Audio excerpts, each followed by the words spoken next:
tu veux étudier en Chine parce que bien évidemment, tu as fait tes propres recherches et tu as découvert que la Chine est l'avenir du monde dans beaucoup de secteurs et que les universités chinoises offrent des formations de qualité, de haut rang. Mais tu ne sais pas par où commencer. Dans cette vidéo, je te dévoile tous les documents qu'il te faut et comment les obtenir. Et je te montre étape par étape comment faire la procédure toi-même afin de réaliser ton rêve d'études en Chine. Si c'est ta première fois sur cette chaîne, nous sommes l'Idasco Group et nous partageons toutes les opportunités de bourses d'études, de conférences, de contrats de travail et de résidence à l'étranger. Bref, nous partageons toutes les opportunités qui vous permettent d'immigrer gratuitement ou à moindre coût à l'étranger. Si ce sujet t'intéresse, gratuitement sur ce compte, abonne-toi. Et revenons justement à notre sujet le plus important. Tu as le bac, tu as la licence, tu as le master et tu souhaites étudier en Chine, mais tu ne sais pas par où commencer. Voilà. Il faut rappeler dans un premier temps que les études en Chine se font soit en anglais, soit en chinois. Donc déjà, de base, c'est que vous devez maîtriser l'une ou l'autre de ces langues-là, soit l'anglais, soit le chinois. Mais ne soyez pas bloqués. Je vous dévoile aussi la meilleure stratégie qu'il faut adopter au cas où vous ne parlez aucune de ces deux langues. Il faut passer par le séjour linguistique, c'est-à-dire que il faut chercher à faire une année préparatoire en langue chinoise. Là, le niveau en anglais n'est pas exigé. C'est-à-dire que vous pouvez venir faire une année préparatoire en langue chinoise. Et à travers, et juste après justement cette première année maintenant, vous pouvez postuler dans des grandes universités, avoir même des bourses d'études. Et d'ailleurs, apprendre la langue chinoise, c'est un atout, un grand atout. Le chinois qui fait partie des langues les plus parlées, sinon la plus parlée à cause de la population, et aussi, comment l'appelle-t-on, avec l'avancée, la Chine est en train d'envahir tout le monde entier. Donc, apprendre le chinois est un très grand atout. Ok? Donc, j'ai résumé cette partie. Les études en Chine se font soit en anglais, soit en chinois, ok?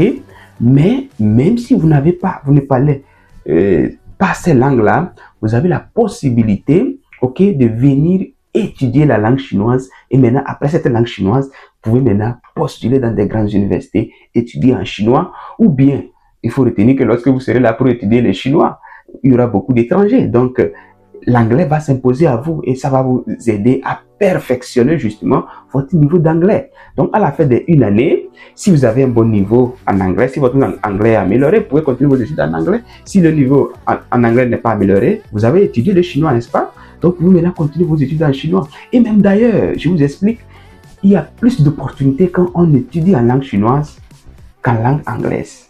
Ok? Donc, même le séjour linguistique, c'est pas seulement pour ceux qui ne maîtrisent pas l'anglais, mais c'est pour des visionnaires. Ceux qui savent que la langue chinoise est une langue de demain, bien qu'ils maîtrisent l'anglais, peuvent choisir justement de venir faire une année de langue chinoise avant de continuer leur spécialité. Parce que les anglophones viennent faire une année de langue. Vous comprenez? Ok. Donc, c'était juste une parenthèse pour vous expliquer comment ça marche. Voilà. Donc, quels sont les documents qu'il vous faut si vous voulez étudier en Chine? Dans un premier temps, vous êtes d'accord avec moi qu'il vous faut le passeport. Tu dois avoir ton passeport. Une fois que tu as un projet d'études à l'étranger, il te faut le passeport. Très important. Voilà. Après le passeport, il te faut une photo numérique. D'accord? Une photo numérique, que ce soit numérique, même pas physique pour l'instant. Mais lorsqu'on va vouloir faire la demande de visa, on aura besoin de la photo physique. Mais pour l'instant, il te faut juste une photo numérique. D'accord? Il te faut l'analyse médicale. Ok? Il te faut l'analyse médicale. Ça, c'est très obligatoire. Dans toutes les universités, vous allez voir l'astérisque rouge pour indiquer que c'est obligatoire. Ok? Maintenant, toutes les universités chinoises ont un standard. C'est pas que vous allez aller dans une clinique, dans une salle, juste demander comme ça. Non. Ils ont un formulaire que le docteur qui vous fait l'analyse doit remplir et signer. Ce formulaire-là, vous allez trouver ça sur le site des universités. Bon, si vous ne trouvez pas, je laisserai aussi le numéro du secrétariat. Et donc, vous pouvez justement contacter, on va vous envoyer le formulaire. Il n'y a pas de problème pour cela. Ok, voilà. Donc, on a parlé du passeport, on a parlé de la photo numérique, on a parlé maintenant de quoi? Analyse médicale, qui est très important. Ok, le casier judiciaire. Toutes les universités veulent avoir votre antécédent judiciaire. Les casiers judiciaires, c'est très important. Le CV. Donc, ce n'est pas toutes les universités qui demandent le CV, mais c'est très important de l'avoir. Au cas où on demande, vous allez le fournir immédiatement. Ok, 2 lettres de recommandation. D'accord, 2 lettres de recommandation. Si vous venez d'avoir le bac, vos professeurs de lycée, professeurs proviseurs de lycée peuvent vous faire ça. Maintenant, si vous êtes à l'université, vos professeurs de l'université peuvent vous faire ça. Si vous travaillez, les employeurs aussi font les lettres de recommandation.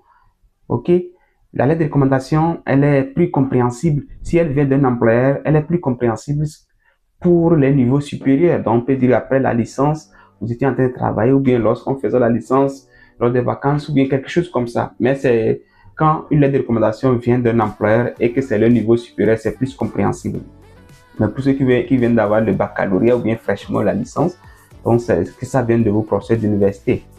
Ok, voilà. Au cas où il y a des personnes qui travaillent, au moins une lettre de recommandation va provenir d'un employeur et l'autre va venir du corps enseignant. Ok, voilà. Maintenant, il vous faut un relevé bancaire. Ah, ça revient encore ici. Oui, les universités chinoises exigent un relevé bancaire. Mais la bonne nouvelle, c'est que c'est pas comme le Canada et d'autres pays. Hein. Donc, c'est juste, j'ai vu des universités demander 15 000 renminbi, c'est dans les $2000. Voilà, 2000, 2200, 2300, c'est dans les $2000, 15 000 renminbi. Donc, ce qui montre que ça peut vraiment aller. Mais c'est important de réfléchir à ça. Il y a des universités, on peut contourner. Il y a des universités qui ne demandent pas le relevé bancaire. On peut contourner. Mais c'est très important d'avoir ça en tête qu'il y a le relevé bancaire. Ok, c'est très important d'avoir ça en tête qu'il y a le relevé bancaire. Et les exigences vont dépendre d'une université à une autre. D'accord? Ok. Il vous faut aussi la lettre de motivation. La lettre de motivation, ce n'est pas toutes les universités aussi qui demandent. Mais c'est bon aussi d'en avoir. Ce que vous voulez faire. Ok, même si c'est une année de langue que vous voulez faire, ou bien si c'est votre spécialité, il faut motiver ça. Voilà, c'est pas toutes les universités qui demandent, mais il y en a qui demandent. Ok, donc c'est bon aussi d'avoir une lettre de motivation. Et tous ces documents, il vous faut les avoir si vous voulez étudier en Chine. Maintenant, dans la prochaine vidéo, je vais vous montrer étape par étape. Ok, maintenant que vous avez déjà réuni tous ces documents-là, je vais vous montrer étape par étape comment vous pouvez candidater. Dans un premier temps, rechercher les universités. Parce que vous avez le domaine dans lequel vous voulez étudier, comment rechercher parmi tous les lieux des universités. Parce qu'il y a tellement d'universités en Chine, comment rechercher parmi tous les lieux de ces universités. Et maintenant, lorsque vous allez choisir les universités dans lesquelles vous voulez candidater, c'est plus conseillé de postuler dans plusieurs universités pour augmenter la chance. Lorsque vous allez choisir les universités dans lesquelles vous voulez candidater maintenant, je vais vous montrer comment postuler à des programmes et comment candidater aux bourses d'études. Voilà. Donc, je vous invite à partager cette vidéo. Abonnez-vous à cette chaîne parce que ici, je vais donner toutes les informations sur les études, les opportunités d'études à l'étranger. Si vous avez commencé le chemin avec moi sur la Chine, c'est que vous devez voyager parce que je donnerai toutes les informations, toutes les opportunités. Ok? Et puis, si vous voulez aussi être accompagné par l'Idasco Group, donc vous pouvez aussi nous contacter. On peut vous augmenter toutes les chances, ok, toutes vos chances d'études en Chine, parce que là, on va vous postuler dans plusieurs universités, parce que il faut aussi augmenter sa chance en postulant dans beaucoup d'universités et aussi en choisissant les meilleures universités qui recherchent les étrangers. Donc, on se dit à plus dans la prochaine vidéo.